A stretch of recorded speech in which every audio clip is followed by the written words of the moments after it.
This shall be written for the generation to come. There's some things that aren't for sale, but I must maintain something. Standing behind this pulpit, there are some things that though death is inevitable, there is some things, though persecution and tribulation is inevitable, there are still some things that you cannot buy out or sell out. When is the last time you've been to church where you've seen young people under such conviction because the people of God have been on their face? And there's such a concern and there's such an agony that young people are falling on their faces and calling on God because a spirit of conviction is called down from heaven upon them. How many churches have you been lately where you hear a word comes forth that so burns in your soul? You know it comes from heaven. You know it comes from the heart of God. Whatever happened to anguish in the house of God? Hey guys, welcome back to another episode of Faithful Futures Podcast. This is our second episode in the series of Manhood, and in this episode we're going to be talking about manhood at home. So, duty of men at home, how should we lead our homes, biblical manhood, and our relationships with our wives, with our kids, how we lead our home, things like that. And Brother Nathan Wood is back with us again for this episode. Brother Nathan, thank you for jumping in again with us on this one. I'd like to say it's good to be back, Brother Dakota. Thank you again for allowing me this opportunity to join you. Yeah, we appreciate you being here. All right, so I just have a few bullet points that I'd kind of thought about, and then we'll kind of get into the meat of everything here. But a Christian husband should be more interested in bringing his family into the presence of God than whether the children are enjoying themselves in the process. And a husband is, by God's design, the priest of the family, and a husband should function as the worship leader for his marriage, and then he should be set apart, or he should set apart his home as a temple of God, keeping it holy and undefiled. At first, I want to go over a few stats about the importance of men and fathers at home. So 17.8 million children, nearly 1 in 4, without a biological stepfather or adoptive father at home. And research shows when a child is raised in a father-absent home that they are affected in the following ways: greater risk of poverty, more likely to have behavioral problems, greater risk of infant mortality, more likely to go to prison, more likely to commit crime, more likely to become pregnant as a teen, more likely to face abuse and neglect, and more likely to abuse drugs and alcohol, more likely to suffer obesity, more likely to drop out of school. And the men who grew up with absent fathers were more likely to become absent fathers themselves. And they also found that women who grew up with absent fathers are more likely to have children with absent fathers. Children with involved fathers have a strong foundation for child well-being. The strengths of father presence, they are at lower risk for a host of poor childhood outcomes. And so where father presence is, infant mortality, these are things that are less of a chance of happening when a father is present in the home. Infant mortality, low birth weight, emotional and behavioral problems, neglect and abuse, injury, obesity, poor school performance, teen pregnancy, incarceration, juveniles, alcohol and substance abuse, criminal activity, and suicide. And I don't think, after reading that, I don't think the role of a man in being a biblical man in your home can be overstated. That's really good. You was talking about these statistics. I remember one time as a lumberyard salesman, I ended up off in the town of Lexington, Oklahoma, where there's a prison there. And the people that I was talking to, she was a school counselor. And so I asked her, I said, what do you counsel at school? I just kind of wanted to find out what her role was. And being a minister, I was kind of interested in what teens were going through. And she said, at our school, she said, right now, 1 in 3 of high school girls are expecting child or have a child because they had a father absent from the home and their families had moved to Lexington to be closer to the one that were incarcerated. Wow. And it made me realize right there how important the role of a father was in a home. Yeah, absolutely. So the 4 P's of manhood at home, and I kind of want to dive into each of these, but number 1, be proactive in spiritual things. So going to church, worshiping, prayer at home, that type of thing. Number 2, pursue God. Number 3, pastor his home. And then number 4, be a protector. So let's start with number 1. Be proactive in spiritual things. So like going to church and worshiping, that type of thing. How can we as men be proactive in spiritual things? What are things that we can do at home with our families to be proactive to promote a spiritual environment in our homes? I love that. Devotion is something that comes to mind. A little way, every family does devotion different. Mm-hmm. But one thing that I've always done in my home is the children are little, is when we do devotional time, we do a few things, but one thing is they follow along as I pray. Yeah. And so as I say a sentence or a phrase, they'll say it. Yeah. And it's taught them how to pray, And I didn't really know when I was a young man how to go about that, right. But they would repeat after me, and I've just kept that up with all 4 children, and they still do even into their adulthood. Sometimes if we're praying, they'll just repeat what I say, and so I'll kind of pause and let them say a phrase, and I'll say a phrase. Yeah, that's good. That's good. Awesome. So how can we pursue God? As a man in our home, how can we, kind of the same concept, I guess, as being proactive in spiritual things. Like you said, you gave that example to your kids, but how can we teach our families and be that example of pursuing God? Well, how can we display that to them? Yes. I noticed that children very much are followers and copycats. Yeah. And just like a little child will put on their dad or mom's shoes and try to walk in them around the house, something along that lines, I think children will see what is important in their father or mother's eyes, and us being dads. Yeah. We need to show them by example what's important, by doing, right. Not just saying, but by doing, and them to see that, hey, dad's Bible means something to him, or dad's prayer time means something to him, or going to church is like, right. They'll know it's like, hey, it's Sunday morning, we go to church. Right. I remember one time some guys come to our house, and they were salesmen, young men, and I was just talking to them in particular about planting fruit trees and the importance of planting a fruit tree if you like fruit, and best time to plant a fruit tree, the old saying is 10 years ago. Right. It's like, well, if you didn't plant it 10 years ago, you can't reap fruit off of it now. So when's the second best time? And it's right now. And so I was explaining that to them. And as I had really illustrated the importance of planting a tree, and I still think it's very important. Right. As they left, my oldest son come in there, his name's Easton, and he said, Dad, he said, I thought the most important thing I've always heard you say is the Bible.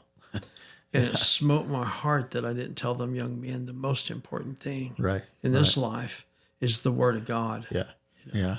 Well, that's a good example that he had that thought, right? That was in him. And that kind of makes me think of our littlest girl the other day. Something had came up, and she had asked me, if something was more important than church. And we had something come up, and I can't remember. And I said, no, nothing's more important, than serving God and going to God's house and that type of stuff.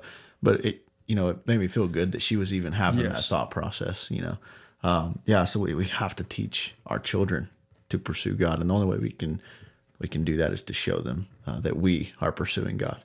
Yes. We have to, like your words were, to be proactive, right, and show them by example. Yeah. And I like this next topic. How do we pastor our home? We know what pastors are. We know who pastors are, but we are the pastors of our home. That we are, that's our biblical duty, is to pastor our home, I believe. So how can we do that? What's it mean to pastor our home? Wonderful question there, Brother Dakota. My father always taught me that a father had 3 main roles, and he would say it like this, if I can say it, is we're priest, we're king, and we're prophet of our home. And king kind of has to do with the providing, protecting. but priest and prophet have to do with the spiritual one. Right. As priest, they would offer up sacrifices to God. Priests would do that. And that's the thing, is we as fathers are to offer up prayers to God for our family, our wife, and our children. Right. And we see a great example in the Bible of Job, praying for adult children daily. And then as prophet of our home, we're to talk to our family for God and tell them what God wants them to know. Right. So we speak to God as priest for our family, and we speak to our family as prophet for God. All right. And so obviously we know one of the duties is to protect our home, protect our family. What's that look like? Is it just this, it's deeper than just physical things, right? Yes. So let's talk about that. What's it mean to be a protector of our home? I'm first thought seems to always go to be spiritual. And, my earthly father, I think of him, he was such a great man, talking about he that provides not for his own is worse, than an infidel, right. And hath denied the faith. Yeah. And one thing that he let us know is it's important for a father to provide a place to worship. Yeah. Yeah, that's good. We're responsible for keeping the lights on at the church. And there's spiritual protection for the soul and having a place to go to the house of God, which is a place of prayer. Right. And God is foremost in everything. Yeah. We need his protection. The Bible says, unless the Lord builds the house, they labor in vain that build the house. Yeah. Unless the Lord keeps the city, the watchman waketh but in vain. Yeah. So we need God's ultimate protecting hand to help us to do our role as a protecting father. Yeah. And I think of protection, I learned this as an early father, a young father is, I used to always think it's like keeping the bad guys away, and right. that's a very important role. Sure. But I found out keeping a child from putting their finger into a light socket, or plug socket, excuse me, or touching something hot. It's like, be careful, that plate's hot. There's a lot of little things like that. That's not necessarily keeping them from a bad guy, but you teach them, you protect them, because you can foresee the evil or the hurt. And that's our role as a father, is to foresee that. That's kind of the 4 P's of manhood at home, right? But let's move on. So men are to lead their homes, right? I mean, we can all agree on that. As Christians, men are to lead their homes. Yes. So how do we lead our homes? What's that look like? I want to read a couple scriptures right here first. 1 Corinthians chapter 11, verse 3 says, "But I would have you know that the head of every man is Christ, and the head of the woman is the man, and the head of Christ is God." And then Ephesians 5, verses 25 through 30 says, "Husbands, love your wives, even as Christ also loved the church and gave himself for it, that he might sanctify and cleanse it with the washing of water by the word, that he might present it to himself a glorious church, not having spot or wrinkle or any such thing, but that it should be holy and without blemish. So ought men to love their wives as their own bodies. He that loveth his wife loveth himself, for no man ever yet hated his own flesh, but nourisheth and cherisheth it, even as the Lord the church. For we are members of his body, of his flesh, and of his bones." So we know we have a duty to lead our homes, but what does that mean? What's that look like? What are some examples of that, and how do we do that?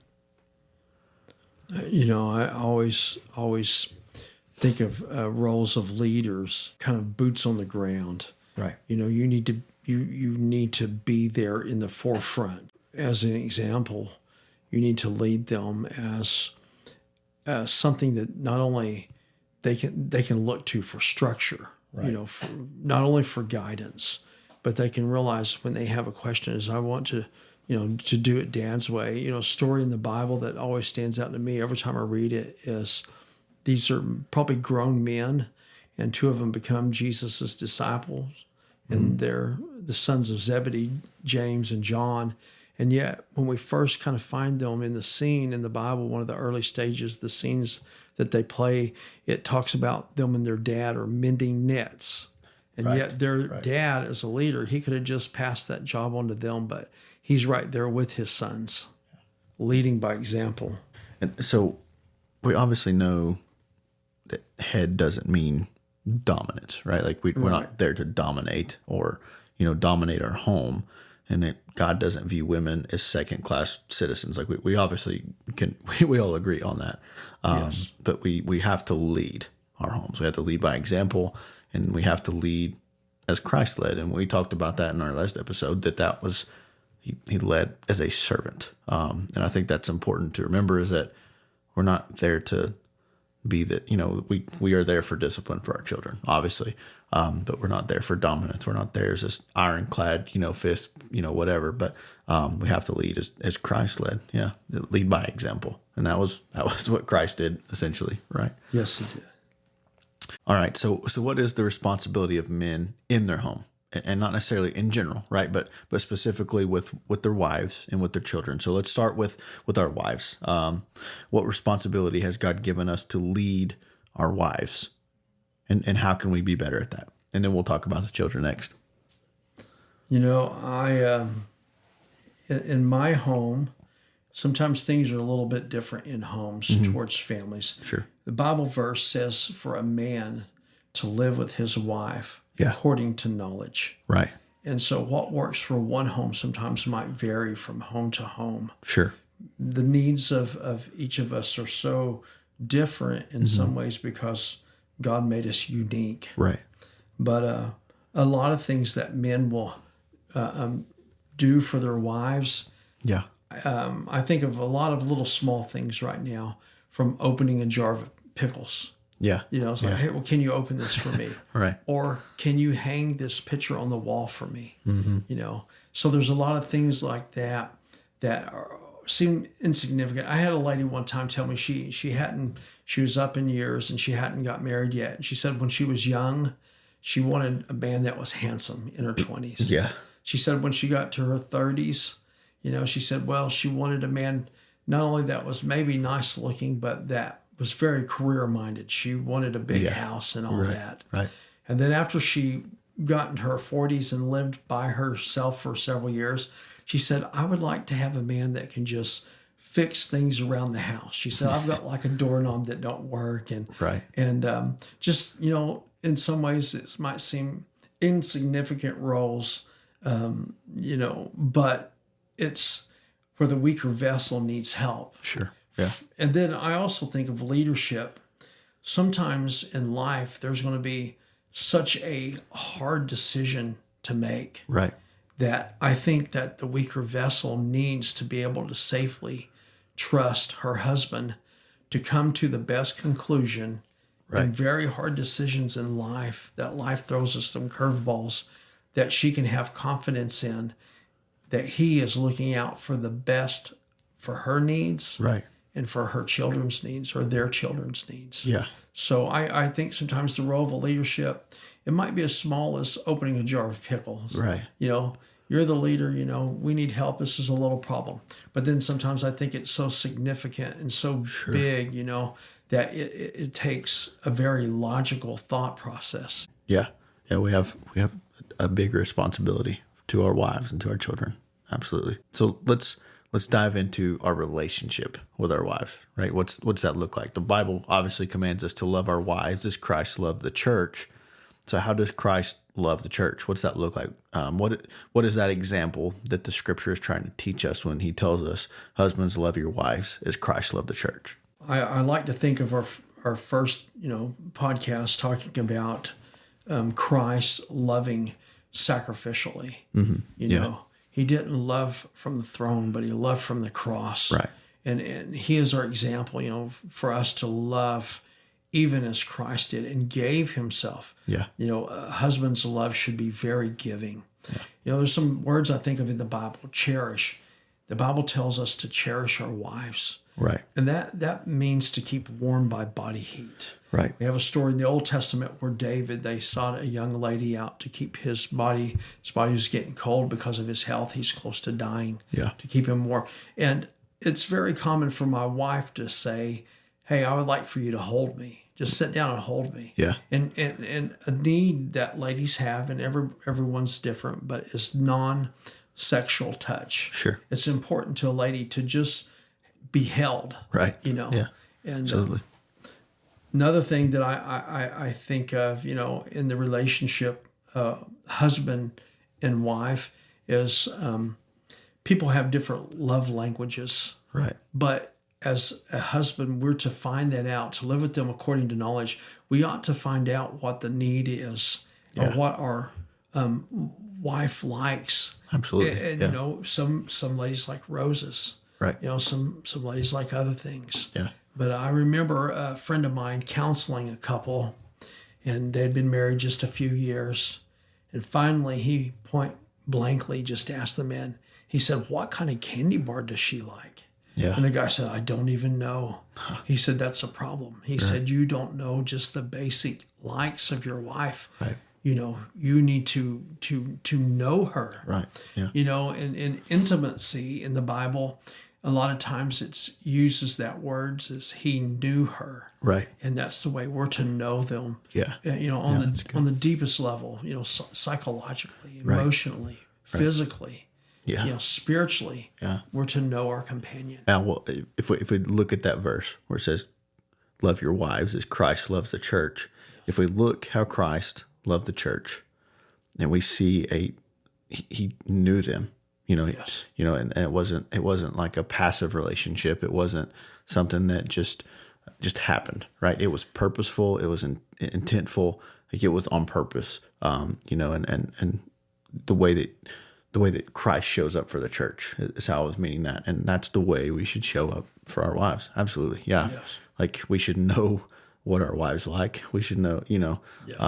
God has given them to us, as a special place. Yeah, that's good. Another thing, but I think of too, is one thing that I really want Christ to be is forgiving. Yeah, And we as husbands, that needs to be one thing that we are very Absolutely. proactive in is forgiving. If something upsets you towards your better half, yeah. you want Christ to forgive you. You ought to be quick to forgive them. So what we talked a little bit about how Christ gave us the example of servant leadership. So we should serve our wives. I think we can agree on that. What does that mean? What does that look like to serve our wives? We know we should know what she likes. We should know those types of things. But what's it look like to serve our wife in a biblical capacity? It reminds me of a wonderful preacher, Brother David Gibbs, and he was teaching on this one time, and I was listening to him, and he said along these lines, he said that he went home and asked his wife after he read the verse, the Lord dealt with him. He went home and asked his wife, said, "What can I do for you?" Yeah. And really, that's true servitude. Right. Is what can I do for you? Right.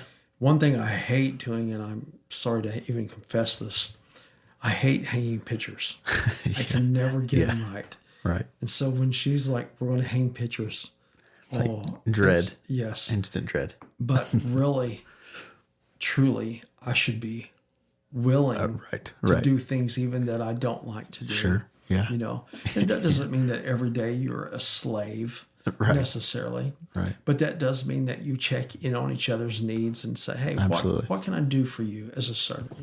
How can I serve you?" Yeah, that's good. That's good. Yeah, I don't like hanging pictures either. So there's no question that words communicate love, but so do actions. We have to do both, right? But it seems like one of the missing ingredients in male leadership in homes is sacrificial action, like we've kind of talked about a little bit. So as Christians, we kind of place an importance on women being keepers of the home and raising children, if that's possible, right? And, the men are to work. That's, then that's what the Bible teaches. But it seems, and at that aspect, right, it kind of seems sometimes that they kind of get left kind of to the side, if that makes sense, right? That, we go to work, we do our stuff, and then we come back home. So it's kind of like, what, like you said, like that man asked, like, what can I do for you? What interests you? Like, what are your hobbies? What do you like to do? Like that type of thing. And so it kind of seems but that male sacrificial leadership, sacrificial action, right, is missing. And so how can we make sure that we do those things, right? So, I mean, obviously we don't think it's wrong for women to work. That's obvious, but we do think it's important for them to be at home with our children. So how do we respect that? I guess is a good way to word that. How do we respect that? What they're doing, because it seems like in today's culture that's almost viewed negatively, right? Like if a woman is a keeper at home, that's like a insult, right? It's and that's the culture that's been created. But we should respect that in that regard. But how can we be more sacrificial in our actions for them, right? Like it's obvious that women sacrifice a lot in that regard, right? Whether it's laundry or like we don't like to do that, we don't like to hang the pictures, that type of thing. So how can we give a good example of sacrificial action in the home for our wives? Something that I'm not always good at, and is being observant. Yeah. I don't always see how hard she's worked. Sure. And I think sometimes just to be observant. Yeah, and that's then good. Everybody needs an appreciation.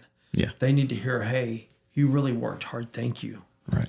I was reading a book one time wrote by Dr. Dobson, and in there was a story told about a lady, and she's writing this story in the third person, so you don't realize that she's the one that's the author of this little short story. And she's talking about a couple that's in a really hard place. Right. And they're fussing and fighting, and their home's just falling apart, Right. And she mentioned something that one day the husband just come home, and as they was there at the house, he said, I've got a magical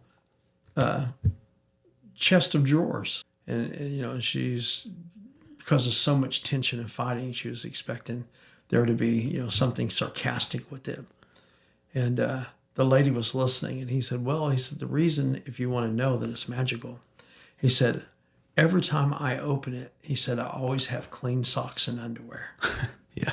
And then, she's like, she realized it's a compliment, but she's like, I don't know why he paid me that compliment. There was so much bitterness in that home. Right.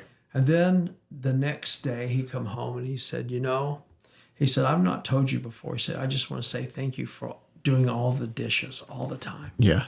He said, that's a hard job. Right. He said, after we get done eating, he said, I sat a lot of times in my chair and relax. He said, and yet you go in the kitchen and you wash the dishes. Right. And then she was pretty smart. So, some homes are different on how they do their finances, but Sure. She took care of the checkbook. And he said, I want to thank you. I was looking at the checkbook, another day. He said, I want to thank you that every time I look in the checkbook, it's always balanced. You know exactly how much you take care of these little minute details. Right. And there's not hardly ever any errors. Yeah. And she said, it made me want to even try harder. Yeah. To make sure the socks were clean and make sure the dishes. Yeah. She said them compliments. Meant a And lot. she said the thing that changed their life is one day he was observant Right. and seeing the hard work, and he complimented. And she said it made me not be as sharp to him. Wow. She said, I found myself saying, hey, I want to thank you that you mowed the yard. It looks really nice when we pulled up today. Yeah. And so I think of things along that lines. Yeah, I like that. All right, let's move on. Let's talk about children, right? And not everybody that listens, has children, but I want to touch on this. So I believe the same concept applies to our children as well, that we're to love them as Christ loved the church. But we for sure have some different perspectives in our relationship with them than we do with our wives.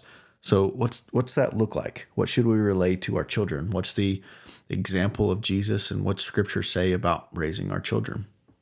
There's two Bible verses that's really important about this topic that stand out in my mind. One of them is the commandments to the child: honor your father and mother in the Lord. Right. Then it says something along the lines, along with that commandment in the New Testament. It says, "This is the first commandment with promise." Yeah.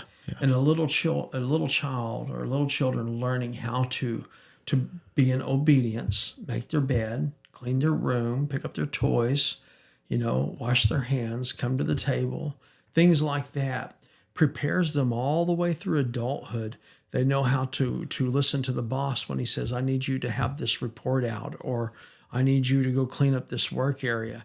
They learned that as a child. That was the first commandment and promise. Right. I remember the first time that stood out to me, I thought, Lord, it looks like the one that says, thou shalt have no other gods before me. But then the Lord showed me, it's like this equips a child for life to know how to deal with others. Another warning that goes to the father alone says to the father, says, provoke not your children to wrath. Yeah. A father, as a leader and as the one that's kind of keeping the rules and stuff along that lines, is you got to be careful that you don't so frustrate a child. Right. There's two incidents, and I hate to confess both of them because I'm the guilty party in both of them. Right. One of them, one time, we was unloading groceries, and I've always, when we unloaded groceries, when a child's big enough to kind of help a little bit, I will let them carry something very light. Yeah. But it kind of teaches them when we'd pull up and unload groceries, we would all do it together.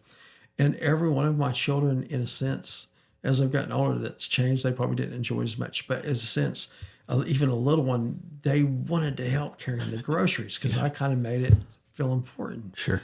But I remember one time, my oldest child, Alyssa, maybe was having a little bit of a rough day, and I for sure was that day. We had to unload groceries, and she wanted to know why I wanted something done along the lines of hauling in groceries. Yeah. And real quickly, I just retorted in an angry voice, kind of like, just because I said. Yeah. But then as I was walking, I thought, what a great thing is to know why.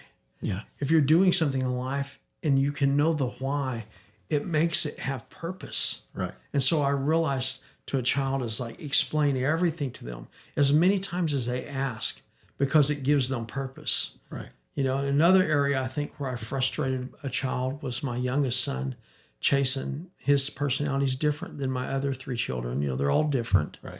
And one time I was really decided he had got away with too much being the baby, and I was going to put the rod of correction in place. And I believe in that. Sure. But I believe it has, it needs to be very purposeful. Sure. You don't want to abuse that. Right. And so this time I gave him, a spanking. Yeah. And I did that the next day. And he had, in some ways, had really been pushing the envelope with his attitude. Yeah. But I overcorrected. Right. And it made him stutter. Yeah. And he started stuttering. And so I quit. Yeah. And I felt so horrible because I gave him discipline. Right. That one of my other children might would have needed with a stronger personality. Right. And I realized real quickly what my dad told me that his dad told him. Yeah. He said these words. He said, Nathan, he said, you want to conquer the child just like you would conquer a horse. Yeah. But you never want to break their spirit. Yeah. And I realized that I was That's good. on the verge of overcorrecting. And I real quickly changed my fatherhood discipline acts towards Chasen. Not to let him get away with things, but I realized he needed a little bit different discipline. Yeah. Because I had frustrated a child. Right. And the warning goes to the father, don't provoke your children to wrath. Yeah, that's good. That's transparent. Oh, thank you. Appreciate that. That's really good. And then I was thinking about this verse 2 in 1 Thessalonians chapter 2, verses 11 through 12. And it says, as ye know how we exhorted and comforted and charged every one of you, as a father doth his children, that ye would walk worthy of God, who hath called you unto his kingdom and glory. And it says how he exhorted and comforted and charged as a father does his children. And I think that pretty much sums up our duties as fathers, right? We are to exhort them, encourage them, to help them, to comfort them, and then challenge them. Yes. We're there to challenge them as well. We obviously have a duty as men to challenge our children to be better. Yes. And I feel like that is kind of something that God has designed special for men to do with children, whether it's a son or a daughter, is to challenge them in ways that maybe their mother can't. Right. Right. My wife can't challenge my girls the same way that I can, and maybe it's an athletic thing, or maybe it's just whatever. Like it doesn't have to be something like that, but it just seems that God has put that in us Yes. as men to challenge our children to go to the next level, to be better, Yes. to try harder. And it just kind of seems like that's something that God has outfitted us with. Yes, you're reading the statistics earlier. Yeah. Really proves that role of a man. Proverbs, I believe it teaches iron sharpeneth iron. Right. And both of the sexes have an important role in the home. Yeah. But it takes a man to make a man, is the old saying. Right. It takes a man to make a man. And it takes a father, a man, to give insight to the daughter to where she'll realize what a man really is. Right. I've said this to my wife many times.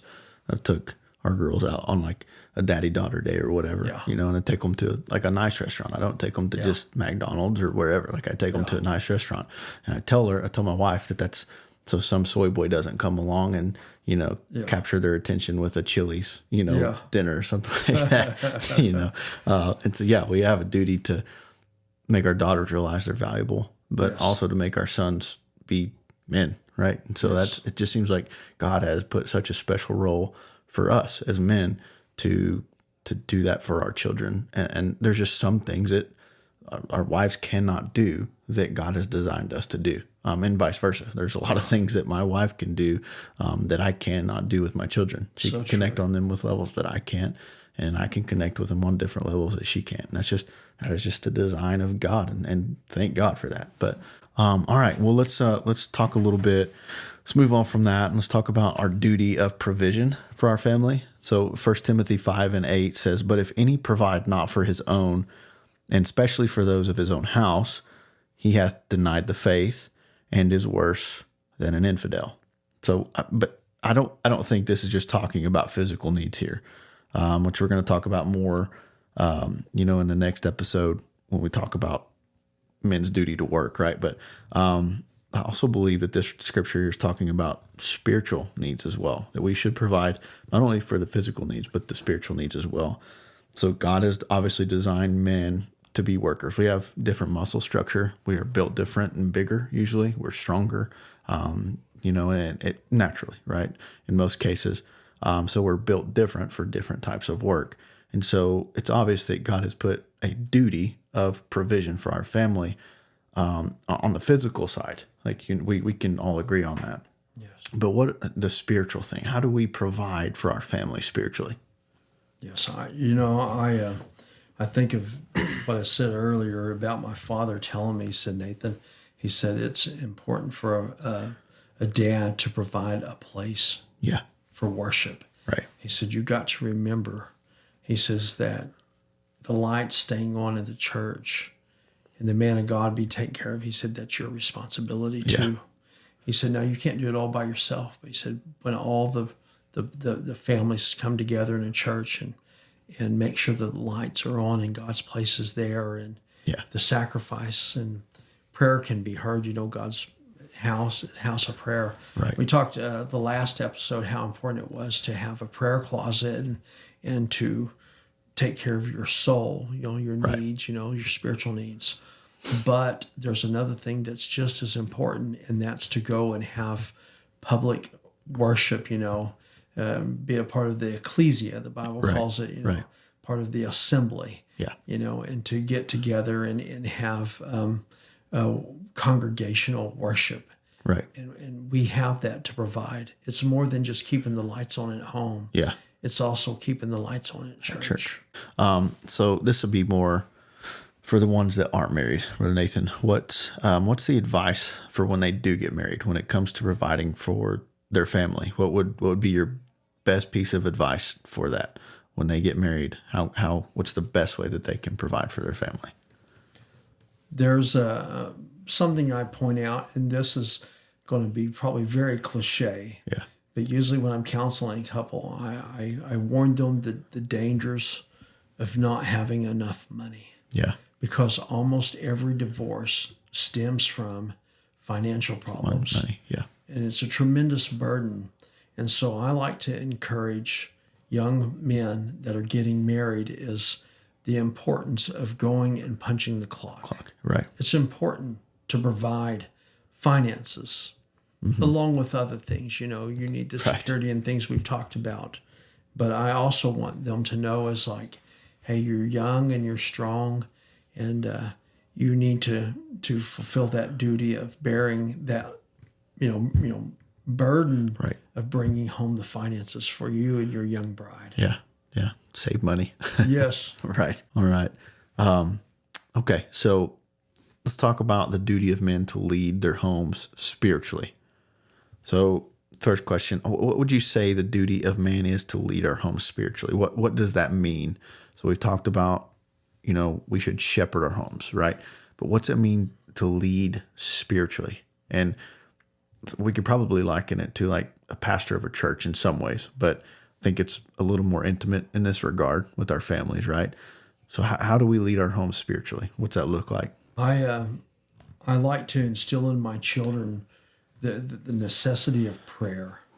If things are hard, or things are complicated, or for instance, as our daughters have reached the teenage years and they wanted a job or they wanted a car, how you can take everything to the Lord in prayer. Right. Everything, along with having a physical value and need, also has spiritual value and need. Jesus told us in one place, he said, seek first the kingdom of heaven, seek first the kingdom of God, his righteousness, and these things shall be added unto you. Yeah. And I think the importance is keeping God in the right place. Yeah. If God is in the right place, then everything else will fall under that. Yeah. So how important is it for men to set the standard, or prayer? A lot of times when people talk about standards, it's like a dress code or a certain thing, but I almost view standards in some way as like a fence, right? Like a guard, in some way. And so how can we do those things in our home, right? If we can talk about dress codes, we can talk about all those things, but how do we make standards for our home? Just for an example, like you should have a standard of prayer, right? Like, hey, we pray every night together, or we do a devotion together every night. So what's that look like, Brother Nathan? How do we create standards in our home? Yes. I would liken that in my personal life with my family as back to disciplines done daily. Right. Going to the gym one time doesn't make you in shape.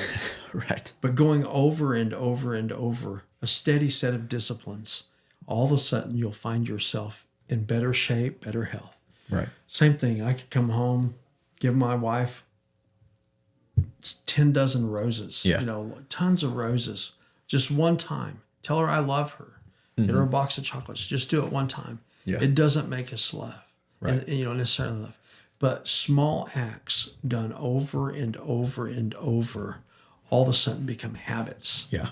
And good habits, them disciplines, they will, in a sense, make you prosper. Yeah. Maybe not, so much, talking about money, but they will make you prosper spiritually. All right. So what are some ways that we can institute godly things into our home, right? So we can set those standards, right? And those can be created by consistent prayer and consistent action. Yes. Going back to that discipline, and that as a byproduct is the standard that it creates in our home. But what are some ways that we can institute godly things into our home? And that may include keeping some things out, but how can we make sure that godly things are being promoted and instituted in our home? One thing I found out is like having like daily disciplines.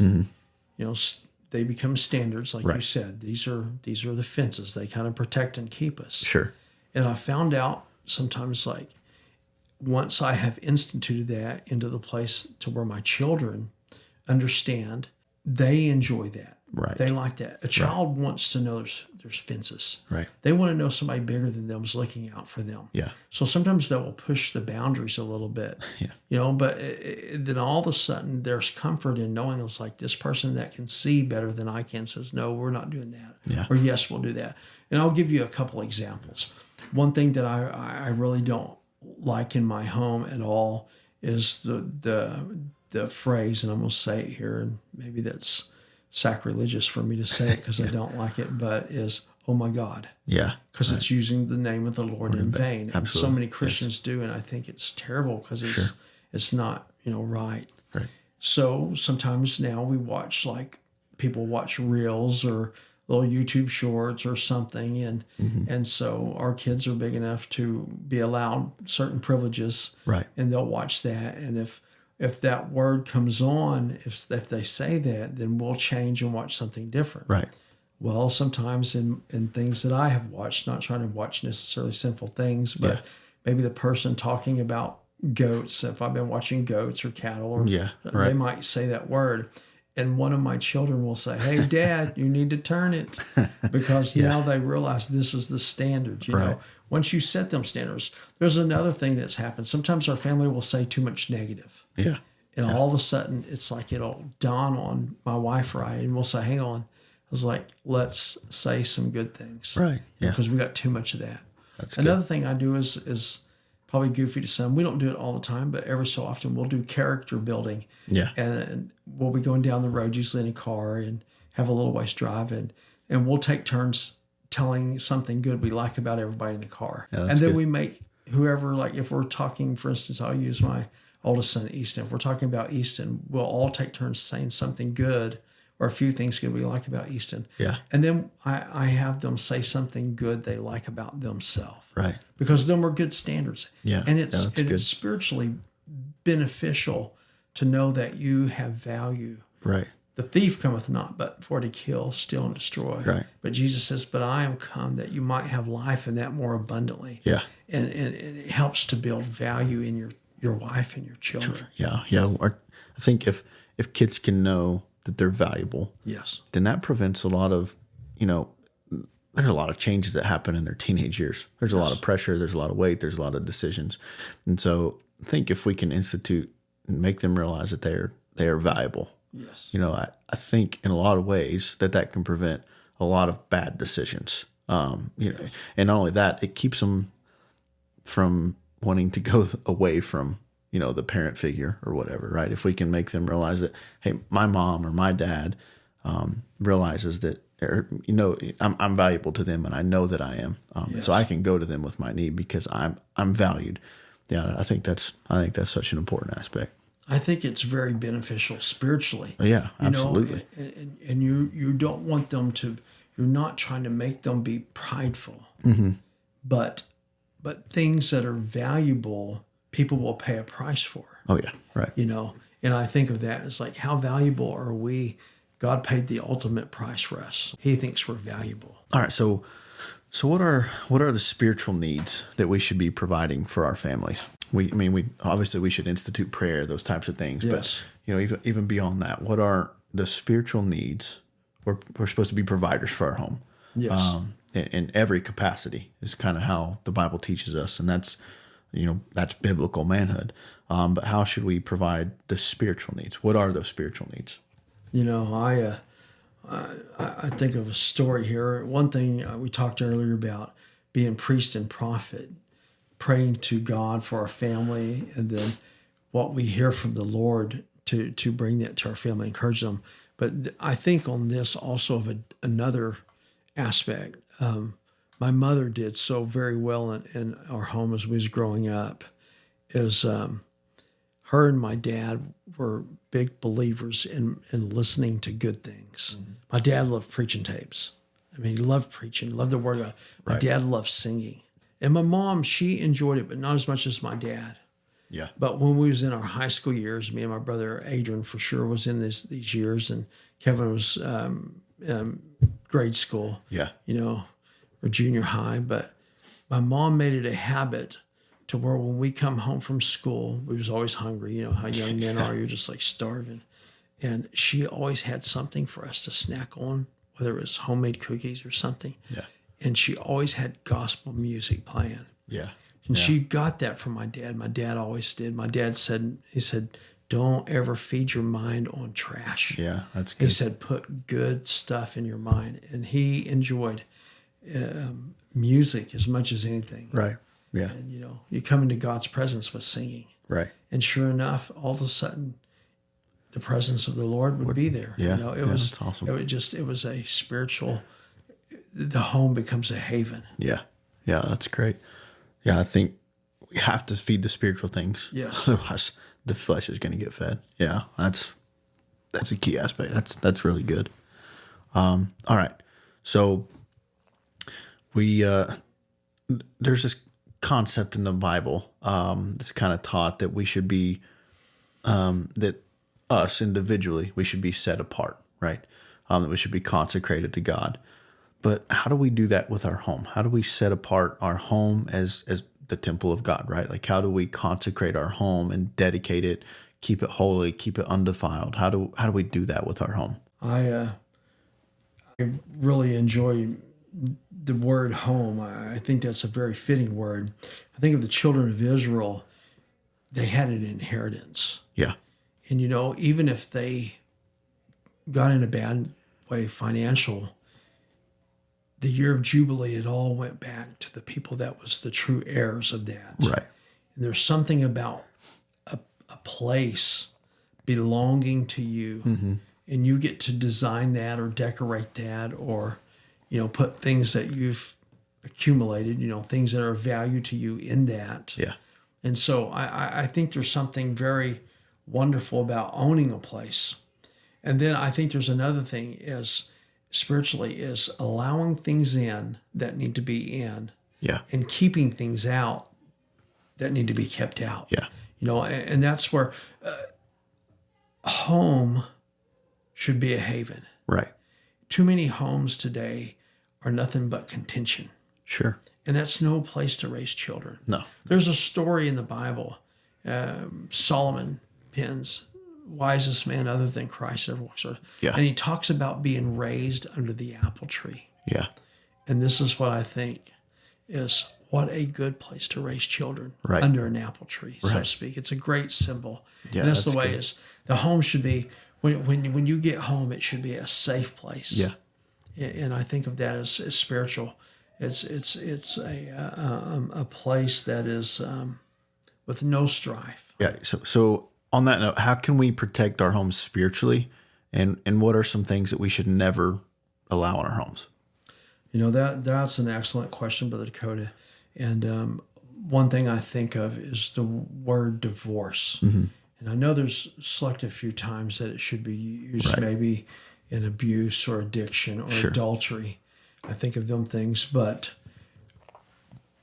we should not leave each other just because times are hard. Right. And Right. I think the greatest thing that can be said is these words: "No, I will never leave you." Yeah. That's good. Well, what if I get cancer? It's like, no, I will stay with you. Mm-hmm.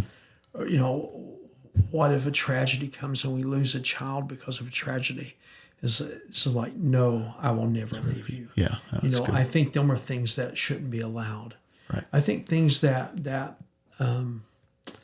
promote the world, and I'm not thinking of necessarily a dress standard, Right. but I'm thinking of like things that the world promotes, like hatred and jealousy and variance. I think we ought to strive for the fruit of the Spirit Yeah. to be in.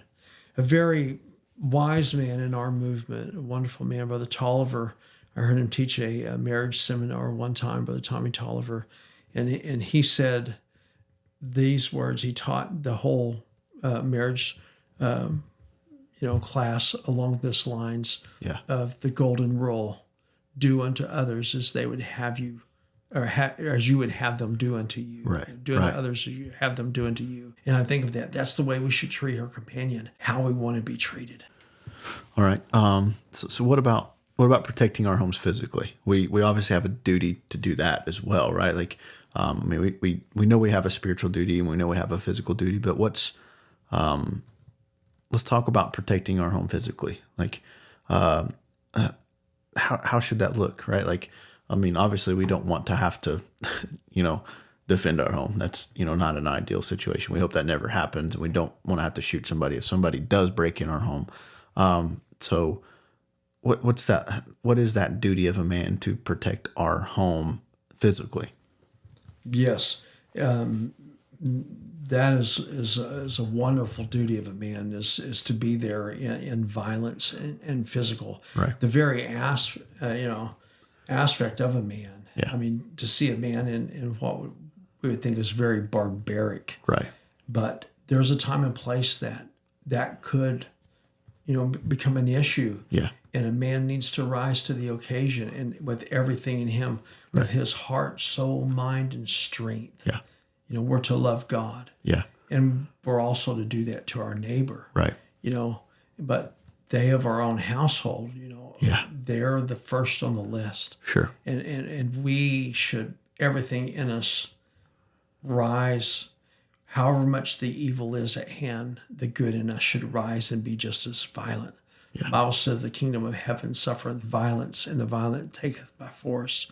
The Bible says live peaceably with all men if possible. Mm-hmm. And in certain situations, it's not possible to be peaceable.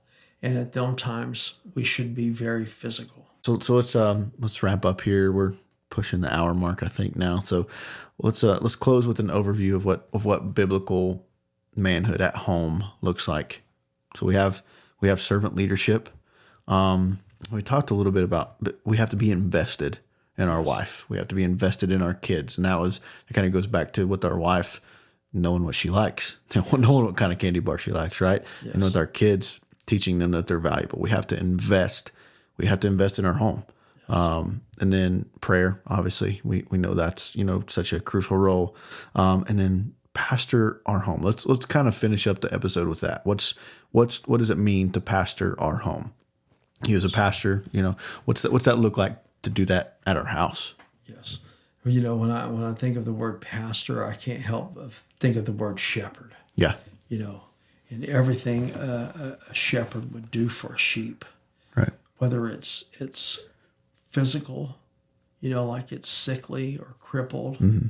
whether it's a ewe that has given birth and has young lambs with it and goes slow, Right. I love how the psalmist says, lead them beside the still waters, make them lie down in green pastures. Yeah. Things along that lines. Everything that a shepherd would do for sheep, yeah, a pastor would do for a church, a father should do for his family. Yeah. His wife, his children. As a pastor, I have a constant burden for everybody that I go to church with for their soul, but I have other burdens too that they'll never probably necessarily know about, but I pray for their jobs. Mm-hmm. I want to see them be successful, first and foremost, spiritually, mm-hmm. but I also want them to have a good life. Right. Enjoy life. I like the way you phrase it. We should carry a burden for our home. Yeah, that's really good. That's really good. As a dad, I want, as a pastor, I want people to have a good life on that subject. But as a dad, a lot of times when my children go somewhere, I will give them only 2 or 3 little rules, just something that, right. Don't forget to get gas or, something like that. Call me when you get there. Yeah. But then there's one rule that I always leave them with is have fun. Well, that pretty much wraps up everything that we want to talk about today for biblical manhood at home. So thank you for giving us some wisdom, Brother Nathan. We appreciate it. Well, you're kind, Brother Dakota. It was great being back with you again. Thank you. All right, guys. Well, that was our episode 2 on the Manhood series, Manhood at Home. We hope you enjoyed it, and we'll catch you on the next episode. It'll be our third part of the Manhood series, and it's going to be Manhood at Work. And Brother Nathan will be back with us on that episode, but we'll catch you then. Thanks, guys.